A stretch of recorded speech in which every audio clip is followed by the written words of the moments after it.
Hello students, कैसे हैं आप लोग। हम बात करते हैं ऑर्गेनिक कंपाउंड के नामकरण यानी कार्बन यौगिकों के नामकरण पद्धति। तो इसमें हमें एक तो कार्बन की संख्या, कार्बन एटम्स की संख्या गिननी होगी।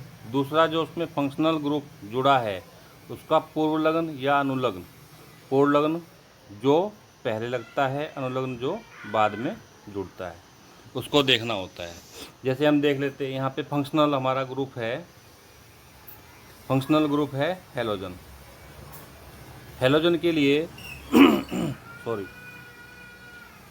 पूर्वलग्न लगाया जाता है। उसमें क्लोरो भी लग सकता है, क्लोरीन है तो क्लोरो। ब्रोमो Br ब्रोमीन के लिए, आयोडो आई के लिए लिखा जाता है। अब जैसे ये स्ट्रक्चर देख लेते हैं हम, 1 कार्बन 1 2 3, तो C3 इसका मतलब क्या हुआ, ये प्रोप है, प्रोप। और क्या जुड़ना है इसमें, H की संख्या, number of H, CnH2n plus 2। इस श्रेणी का सूत्र क्या है, CnH2n प्लस 2, यानी दुगने से 2 अधिक। यानी कि H की संख्या कितनी होनी चाहिए इसमें, C के 3 और H की कितने जाएंगे, 3 दूनी 6 2 8, 1 2 3 4 5 6 7 और 8 में आ जाता है ये वाला। क्योंकि हमने कहा था फंक्शनल ग्रुप में है ऐसे विशिष्ट परमाणु जो, या परमाणुओं का समूह जो हाइड्रोजन को विस्थापित कर देता है, लेकिन कार्बन की जो संयुक्ता है, वैलेंसी है, वो सेम रहनी चाहिए। तो क्लोरीन को हमने यहाँ पर दिखाया है। अब ये क्लोरीन आया है तो क्लोरो जुड़ेगा इसमें। तो सबसे पहले हेलोजन में पूर्वलग्न जुड़ता है क्लोरो, तो ये बन जाएगा क्लोरो 3, C3 है तो प्रोप और N, C8 हो गए N, क्लोरोप्रोपेन। नेक्स्ट आगे बढ़ते हैं। अब इसको देख लेते हैं। फंक्शनल ग्रुप है एल्कोहल, इसमें पूर्वलग्न नहीं जुड़ेगा, अनुलग्न जुड़ेगा, ऑल बाद में जुड़ता है। अब C की संख्या वही है, C3 है तो प्रोप, और H के वही है 8 तो प्रोपेनॉल, ये बन गया यहाँ पे प्रोपेनॉल। ऐसे ही फंक्शनल ग्रुप है एल्डिहाइड, इसके लिए भी अनुलग्न लगता है ऑल, C3 है प्रोप। आइए, ऑल एल्डिहाइड के लिए हमने आपको बताया था, जैसे ये वाला था यहाँ पे, इनके फंक्शनल ग्रुप ये देख लीजिए। एल्डिहाइड, एल्डिहाइड में ये स्ट्रक्चर बनेगा आपका, C डबल बॉन्ड O और सिंगल बॉन्ड के साथ जुड़ा है H। ये स्ट्रक्चर अगर जुड़ रहा है तो वो एल्डिहाइड की पहचान होती है, फंक्शनल ग्रुप एल्डिहाइड है, तो उसके लिए ऑल लगेगा। वहीं चलते हैं, ये आ जाइए यहाँ पर। ये देखिए डबल बॉन्ड के साथ O जुड़ा है और H लगा है यहाँ पर। तो इसमें प्रोपेनल। नेक्स्ट की बात कर लेते हैं, कीटोन। कीटोन में ऑन, प्रोपेनॉन।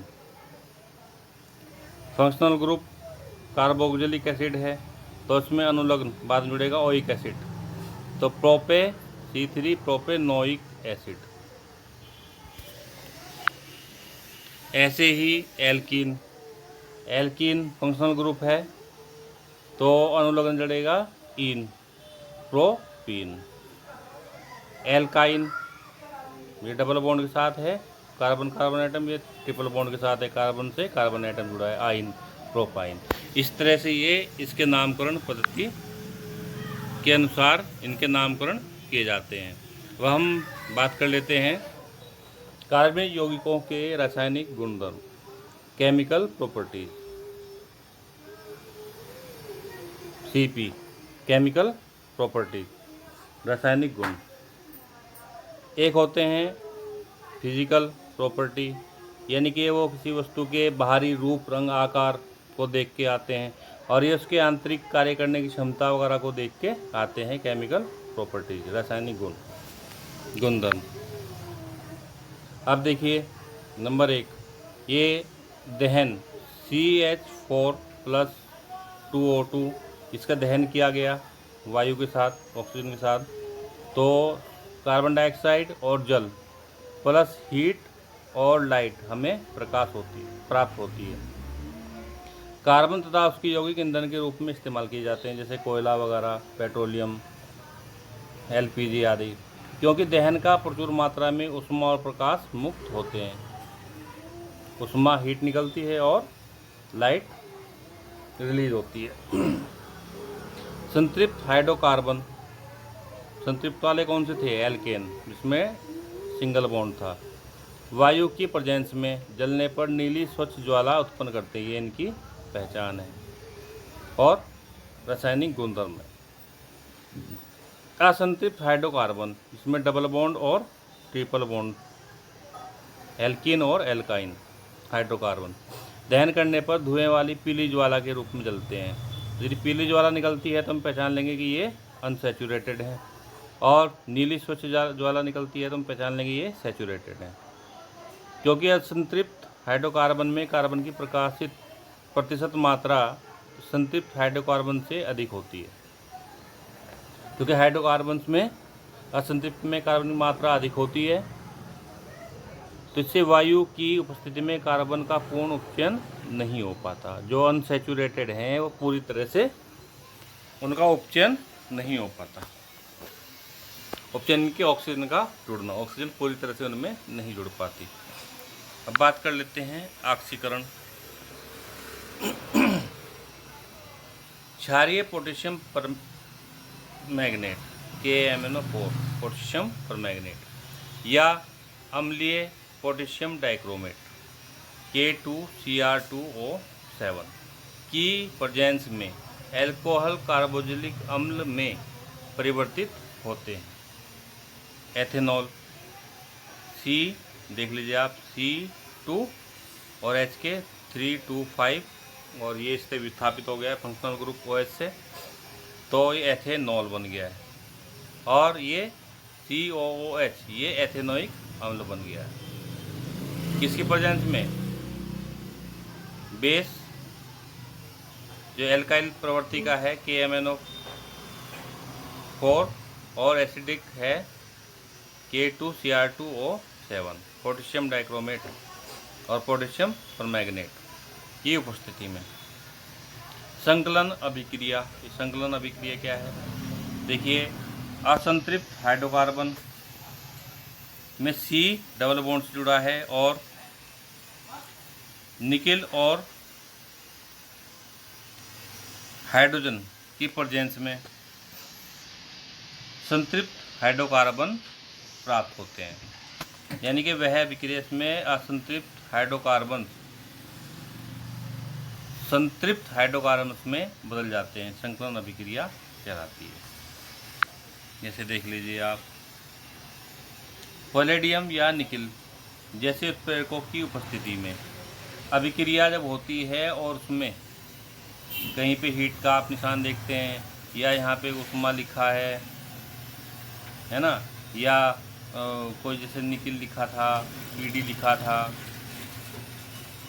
पैलेडियम, तो ये क्या है? उत्प्रेरक। उत्प्रेरक क्या होते हैं? वह ऐसे पदार्थ जो रासायनिक अभिक्रिया की दर को बढ़ा देते हैं या उसको अभिक्रिया को होने के लिए उत्तरदायी होते हैं, उत्प्रेरक कहलाते हैं।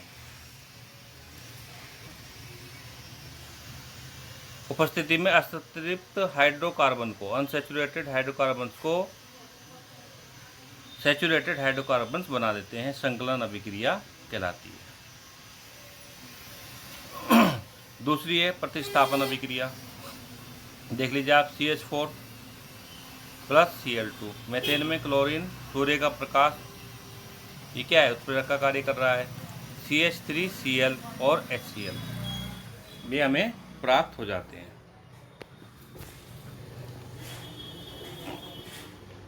नेक्स्ट की बात कर लेते हैं।